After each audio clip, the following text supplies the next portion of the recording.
কংগ্ৰেছৰ শক্তি কিমান এইবাৰ ইলেকশ্যনত কংগ্ৰেছৰ শক্তি কিমান বহু ঠাইত আপোনালোকে কেণ্ডিডেট দিব পৰা নাই কিন্তু সঁচা কথা কেনেকুৱা কংগ্ৰেছৰ শক্তি কিমান কেনেকুৱা কংগ্ৰেছৰ শক্তি কিমান মই আপোনাৰ এইটো বিষয়ৰ ওপৰত কওঁ বৰ্তমান সময়ত আমাৰ অসমৰ 2 নম্বৰ মন্ত্ৰী যাক পীযুষ হাজৰিকা বুলি কয় কংগ্ৰেছৰ শক্তি কিমান মই আপোনাক কৈ আছো তেখেতৰ সমষ্টিত 29টা পঞ্চায়তত আমি 4টাকৈ জিলা পৰিষদ ৰমতল জাগিবকত গাঁও মায়ং আৰু আমাৰ দেউখাল আমি আমাৰ প্ৰতিনিধি খাৰা কৈছো বৰ্তমান সময়ত আমাৰ এগৰাকী প্ৰতিনিধি ইয়াতে উপস্থিত আছে আপোনালোকে গম পায় আৰু আপোনালোকক কওঁ যে খুব সম্ভৱ আমি 21 গৰাকী এপি আমাৰ ফালৰ পৰা আমি বৰ্তমান মনোনীত কৰি আমি আগবঢ়াইছো ইয়াৰ আমি আশা কৰো আমাৰ ফালৰ পৰা 12 গৰাকী আহিব 12 গৰাকী আমি এই জাগিউত সমষ্টিৰ পৰা পাই আছো আৰু ইগৰাকী নোপোৱা কাৰণটো আপোনাক কৈ আছে যোৱা বিধানসভা নিৰ্বাচনত যিটো আমাৰ সংগঠন জাগিউত সমষ্টিত আছিলে 28টা পঞ্চায়ত এটা পঞ্চায়ত খুকিয়াকৈ হয় যিটো পশ্চিম মায়ং 27টা পঞ্চায়তৰ দ্বাৰা গঠিত সেই পঞ্চায়তটো আমাৰ বৰ্তমান যি ডিলিমিটেশ্যন হ'ল ইয়াতে কি কৰিলে আমাক 3টা পঞ্চায়ত বাঢ়ি কৰি দি খুব সদৌ মৰিগাঁও খলমাই আনি জাগিতত দি দিলে মানিপুৰৰ পৰা আনি জাগিতত দি দিলে গছাগুৰি দি দিলে বাসাগুৰি দিলে আপুনি চাওক বঘৰা নিচিনা এটা জিপি দি দিলে মানে কি যোৱাবাৰ ইলেকশ্যনত আমাৰ বিধায়কগৰাকী তথা অসমৰ মন্ত্ৰী কম ভোটত জিকাৰ কাৰণে তেখেতে নিজৰ স্বাৰ্থৰ কাৰণে আমাৰ সমষ্টিটো এনেকুৱা এটা পৰ্যায় হৈ গ'ল সম্ভাৱনা নাইকিয়া কৰি দিছে যিটো নেকি সলমাই নিচিনা এখন ঠাই আমাৰ জাগিৰত আনি দিছে মানিপুৰ দিছে বঘৰা দিছে আপোনাৰ যি নেকি ভাবিবই নোৱাৰো জাগিৰত কোনো লিংকে নাই 50 কিলোমিটাৰ আদাৰ্চত আমাৰ জাগিৰ সমষ্টি আগৰ সমষ্টি যিটো আছিল সম্পূৰ্ণ বিকলংগ কৰি দি লাহিগালত সোমোৱাই দিছে এনেকুৱা এটা পঞ্চায়ত বনাই দিছে এই বস্তুটো তাৰমানে ভোটৰ অংকত তাৰমানে জিকাৰ সম্পূৰ্ণ এটা ভোটৰ অংকত বেলেগ কৰি দিছে আগৰ যদি সমষ্টিটো থাকিলেহেঁতেন আমি আজি দেখোন আপোনাক বুকুত ৰাখি ক'ব পাৰিলোহেঁতেন আমি 18টা এপি লৈ 21টা একত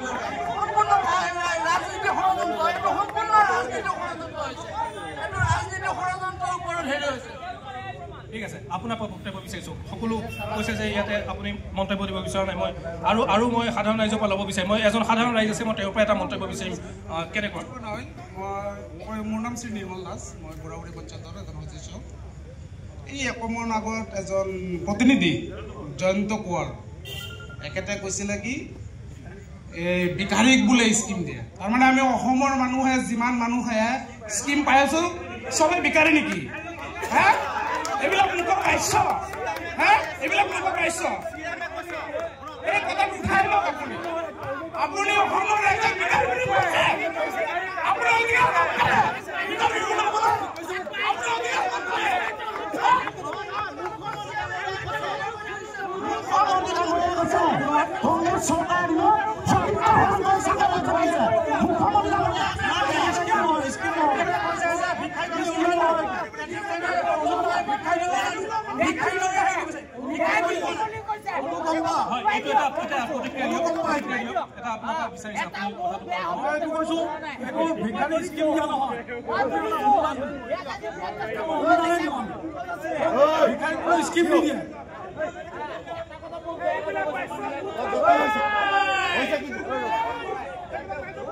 কংগ্ৰেছৰ অকৰ্মণ্যতাৰ কাৰণে কংগ্ৰেছৰ যিটো হাতৰ পাঞ্জা লাহে লাহে ডুবিবলৈ ধৰিছে ৰাইজে উপলব্ধি কৰিছে জাগিৰোড সমষ্টিত কংগ্ৰেছৰ কোনো ধৰণৰ অস্তিত্ব নাই ইয়াৰ কাৰণ হৈছে তেওঁলোকৰ যি ধৰণৰ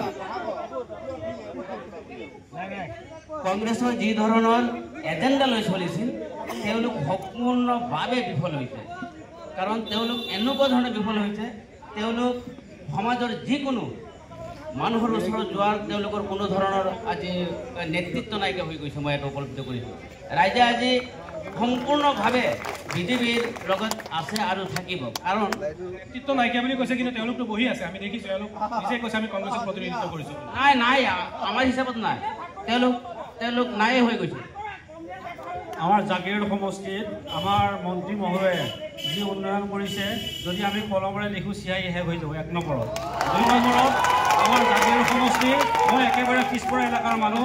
আগতে আমাৰ এই এলেকাত পানীত ডুবি থাকে। আজি এই আমাৰ মন্ত্ৰী মহোদয়ে যি মাথাউৰি বনাই দিলে, আজি আমাৰ ইয়াৰ মানুহে পানীৰ কোনো আমি অভাৱ পানী নাই আৰু হাজাৰ হাজাৰ বিঘা মাকৈ খেতি কৰি প্ৰতিটো নিবনুৱা উন্নত হৈছে। আৰু ইয়াত আমাৰ আজি খেতিয়কসকল উন্নত হৈছে। আমাৰ পানী নোহোৱাৰ কাৰণে আমাৰ আজি মানুহসকলে খেতি ভালদৰে কৰিব পাৰিছে। আৰু লগতে যি মাথাউৰি বনাইছে, মই পৰহি আমি বৰালিমাৰীৰ পৰা মই ফিল্মলৈ আহিছিলোঁ, য'ত আধা ঘণ্টা লাগে মই 15 মিনিটত বালিমুখ পাইছোঁ আহি। ইমান ধুনীয়া মাথাউৰি বনাই দিছে।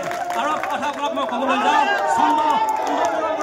চন্দ্ৰপুৰৰ পৰা আমাৰ ঘৰ গ'লে যিটো এটা সময়ত চন্দ্ৰপুৰৰ পৰা ঘৰ গ'লে যেতিয়া মই আহিছিলোঁ, তেতিয়া আমাৰ ইয়াত বোকাৰে আমি খোজকাঢ়ি যাব লাগিছিলে। এতিয়া আমাৰ মানুহ উন্নত হৈছে। জাগিৰোড যাবলৈকে আমাৰ মাত্ৰ 20 মিনিট সময় লাগে, য'ত আমাৰ আধা ঘণ্টা লাগিছিল। ইমান ধুনীয়া ৰাস্তা বনাইছে, চুকে কোণে ৰাস্তা বনাইছে মন্ত্ৰী মহোদয়ে।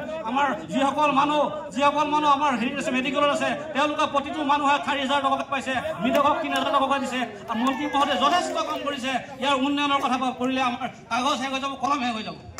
কিন্তু এইখিনিয়ে যথেষ্ট। এখন চৰকাৰে যিহেতু ভোট দিয়া যায়, সকলোৱে সেইটোৱে বিচাৰে যে চৰকাৰখনে ৰাইজৰ হৈ কাম কৰিব।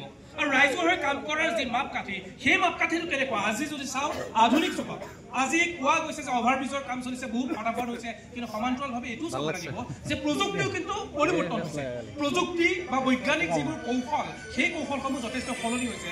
তাৰ ঠাইত আগতে যিটো এবছৰ লাগিছিল, সেইটো 6 মাহ হৈছে। সেয়া বিজেপিৰ কাৰণে হৈছে, কংগ্ৰেছৰ কাৰণে হৈছে, তেনেকুৱা নহয়। এইটো পৃথিৱীত প্ৰযুক্তিৰ এটা পৰিৱৰ্তন, আৰু প্ৰযুক্তিৰ পৰিৱৰ্তনৰ বাবে এনেকুৱা ধৰণৰ কিছু পৰিৱৰ্তন আহিছে। আৰু তাকে লৈ এতিয়া বহুতে সেইটো মাইলেজ ল'ব বিচাৰিছে, সেয়া কংগ্ৰেছেই হওক বা বিজেপিয়ে হওক। মই আপোনাৰ ওচৰলৈ আহিছোঁ, বহুত সময় আপুনি অপেক্ষাত হৈ থাকিলে। কি ক'ব, এই যে ভোট যুদ্ধ আহি আছে, এটা পৰ্যায় গুচি গৈছে, দ্বিতীয় পৰ্যায়ৰ কাৰণে আমি সাজু, কি ক'ব? পোনপ্ৰথমে প্ৰাগ নিউজৰ সমূহ পৰিয়ালবৰ্গলৈ মই ধন্যবাদ জ্ঞাপন কৰিছোঁ যে পঞ্চায়ত নিৰ্বাচনৰ এনে এক পবিত্ৰ ক্ষণত আপোনালোকে ৰাইজৰ মতামত ৰাইজৰ আগত দিয়াৰ আপোনালোকে যি ব্যৱস্থা কৰিছে, তাৰ বাবে সঁচাই আমি কৃতজ্ঞতা জ্ঞাপন কৰিছোঁ। নিশ্চয়কৈ ক'ব লাগিব যে ইয়াতে কংগ্ৰেছৰ প্ৰতিনিধিসকলে তেওঁলোকৰ মন্তব্য আগবঢ়াইছে, বিজেপি ফালৰ পৰা তেওঁলোকে মন্তব্য আগবঢ়াইছে, কিন্তু নিশ্চয়কৈ ক'ব লাগিব যে ৰাইজে দেখি আছে যে বিগত 70 বছৰত যি উন্নয়ন হৈছিলে, সূতা কম্বলৰ ৰাজনীতি, সেই তাৰ অৱদান কৰিছে। আৰু যোৱা 10টা বছৰত ৰাইজে যি উন্নয়ন দেখিছে, মই এনেকৈ ক'ব পাৰি যে এটা সময়ত সূতা কম্বলৰ ৰাজনীতি চলিছিল, এতিয়া অৰুণোদয় চলিছে। আমি তেনেকৈ এটা ক'ব পাৰোঁ। হয়, আপুনি অৰুণোদয় বুলি ক'লে চাওক, অৰুণোদয় এটা এনেকুৱা পৰ্যায়ৰ ফেমিলিক দিয়া হয়, আপোনালোকে নিশ্চয়কৈ গম পায়, যিটো কেটেগৰী মানুহক দিয়া হয়, যিসকল আৰ্থিকভাৱে একেবাৰে আপোনাৰ ইকনমিকেলি যিসকল বেকৱাৰ্ড ছ'চিয়েলি। শুনক, মই এতিয়া ক'ব বিচাৰিছোঁ যে ৰাইজে দেখি আছে যে বিগত 70 বছৰে নোহোৱা উন্নয়ন হৈছে। মই জাগিৰোড সমষ্টি পশ্চিমায়া গাঁও পঞ্চায়তৰ পৰা বিলং কৰোঁ। আমাৰ পঞ্চায়তত যোৱা 70 বছৰে নোহোৱা উন্নয়ন মই দেখিছোঁ। যে আমাৰ পঞ্চায়তত এখন গাঁৱৰ পৰা আন এখন গাঁৱলৈ আমি ৰাইজ যাব নোৱাৰে, পঞ্চায়ত অফিচলৈ মানুহ আহিব নোৱাৰে, কিন্তু আমাৰ পঞ্চায়তত আমি যোৱা 5টা বছৰত 7খনকৈ ব্ৰিজ দেখিছোঁ, যাৰ জৰিয়তে আমাৰ যোগাযোগ ব্যৱস্থা উন্নত হৈছে। আৰু এখন উন্নয়নশীল দেশত যোগাযোগ ব্যৱস্থাটো হৈছে আটাইতকৈ গুৰুত্বপূৰ্ণ বিষয়, যাৰ জৰিয়তে দেশৰ উন্নয়ন হোৱাটো একেবাৰে নিশ্চিত। হয়, ৰিয়েকশ্যন দিছোঁ দাদা, তেনেকৈ নক'ব, সকলোকে মই সুবিধা দিছোঁ, সকলোকে সুবিধা দিছোঁ। তেওঁ কৈছে, সকলোৱে কৈ আছে, কওক, কোনে ক'ব, কওক। নহয়, 1 মিনিট। তেওঁলোকে যে ক'লে ইলেকশ্যন আয়োগে যে সমষ্টি নিৰ্ধাৰণ কৰিছে, কিন্তু ইলেকশ্যন নিৰ্বাচনৰ আয়ুক্ত কোনে নিৰ্বাচন কৰে? এজন সুপ্ৰিম কোৰ্টৰ জাজ, PM আৰু তেওঁৰ বিৰোধী দলপতি। কিন্তু এতিয়া তেওঁলোকে কি কৰিছে? সুপ্ৰিম কোৰ্টৰ যিজন জাজ, CJA তেওঁলোকে আঁতৰাই দি প্ৰধানমন্ত্ৰী আৰু তেওঁৰ লগৰ এজন মন্ত্ৰীক দি পেলাই সিলেকশ্যন কৰাব। তাৰ মানে কি, যেতিয়া 3টা ভোট থাকিব, তাৰে 2টা ভোটে যদি চৰকাৰী পক্ষত যায়, তো বিৰোধী পক্ষৰ কথা কোনে শুনিব? ঠিকে আছে, যথেষ্টই খুব আহিছে। মই আৰু এজনৰ ওচৰলৈ যাম। বিপুল দা অকণমান কথা এটা ক'ব বিচাৰিছিলে, আৰু এজন যুৱক ইয়াত ৰৈ আছে, তেওঁৰ পৰা এটা ল'ম প্ৰতিক্ৰিয়া। কি ক'ব, এই গোটেই যিটো পৰিৱেশটো দেখিলে, উন্নয়নৰ কথা কোৱা গৈছে, আকৌ ফুলজাৰি, আকৌ প্ৰতিশ্ৰুতি, আকৌ নিৰ্বাচন, কেনেকুৱা দেখিছে গোটেই পৰিৱেশটো? হয়, পোনপ্ৰথমে মই প্ৰাগ পৰিয়ালক ধন্যবাদ জনাইছোঁ। পঞ্চায়ত নিৰ্বাচনক লৈ আমাৰ এই পিছপৰা অঞ্চলৰ যি ৰাইজৰ মতামত ল'ব আহিছে, তাৰ কাৰণে মই সকলোকে ধন্যবাদ জনাইছোঁ। ইয়াত উন্নয়নৰ আলোচনা হৈ আছে, উন্নয়ন হৈছে নে নাই। এতিয়া মই যদি ক'ব বিচাৰোঁ যে বিজেপি চৰকাৰে যিখিনি উন্নয়নমূলক কাম কাজ কৰিছে, তাৰ কংগ্ৰেছৰ তুলনাত কি কৰিছে আৰু কি কৰা নাই, আমি পঞ্চায়ত লেভেলত যেহেতু পঞ্চায়ত ইলেকশ্যন আমি পঞ্চায়ত লেভেলত কথাখিনি অলপ পাতিব লাগিব তে আজিৰ তাৰিখত ইতিমধ্যে কংগ্ৰেছৰ যিসকল বন্ধু তেওঁলোকে কৈ গৈছে আমি 29টাত 21টাতহে প্ৰাৰ্থিত্ব দিছোঁ 9টাত দিব পৰা নাই তে আজিৰ তাৰিখত মানে কংগ্ৰেছৰ এনেকুৱা শোচনীয় অৱস্থা জাগীৰোড সমষ্টিত 29টা আঞ্চলিক পঞ্চায়তৰ পৰা 9টাত প্ৰাৰ্থিত্ব দিব পৰা নাই আমাৰ বিজেপি দলৰ 9টা কেণ্ডিডেট উনিয়াৰ হৈ গৈছে য'ত কেণ্ডিডেট দিব পৰা নাই ৰাইজৰ মাজত কেণ্ডিডেট ওলাই আনিব পৰা নাই 9টা আঞ্চলিক পঞ্চায়তৰ সদস্যত তো মই আৰু 2 নম্বৰ কথা পঞ্চায়ত লেভেলত কিমান উন্নয়ন হৈছে আপোনালোকে পঞ্চায়তত আগতে আইৱাই ঘৰ যোনটো ইন্দিৰা আৱাস যোজনা ঘৰ আছিল এতিয়া প্ৰধানমন্ত্ৰী ঘৰ ভাবুকি হৈছে প্ৰতিটো ব্যক্তি প্ৰতিটো এপি প্ৰতিটো ভয় ভাবুকি 50টা কৰা হৈছে 60টা ঘৰ আহিছে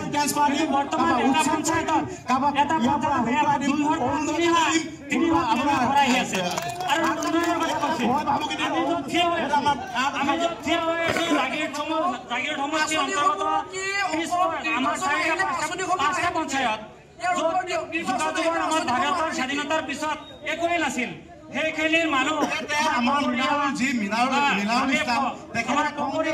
আমাৰ গাঁৱত পঞ্চায়ততো যোগাযোগৰ ৰাস্তা নাছিল দায়িত্ব থকাৰ পিছত তেখেতে বিজেপিৰ পৰা আজি কোনো ধৰণৰ ৰাজনীতিত তেখেতে বিজেপিৰ পৰা আহি আজি আমাৰ কংগ্ৰেছৰ বিৰোধিতা কৰিছে আমি তেখেতক লৈ সুখী হৈছোঁ তেখেতে আমাৰ জাগীৰোড সমষ্টিত ইউথ কংগ্ৰেছৰ প্ৰেচিডেণ্ট আছিলে 5 বছৰ পৰ আছিলে তেখেতে আজি আপোনালোকক কওঁ জাগীৰোড সমষ্টিত উন্নয়নৰ কথা কৈ আছে পকৰীয়া মৌজাত কোনো যাবই নোৱাৰি আমাৰ ভয়াত বিবেক দলৰ ডাঙৰীয়াৰ দ্বাৰা পকৰীয়া মৌজাৰ আজি দলঙৰ পৰা ধৰি ৰাস্তা পদূলি সম্পূৰ্ণভাৱে নিৰ্মাণ কৰিছে নহ'লে উন্নয়নৰ কথা কৈ আছে কিন্তু পকৰীয়া মৌজাত য'ত নেকি ব্ৰহ্মপুত্ৰৰ পানীয়ে এনেকুৱা কৰি আছে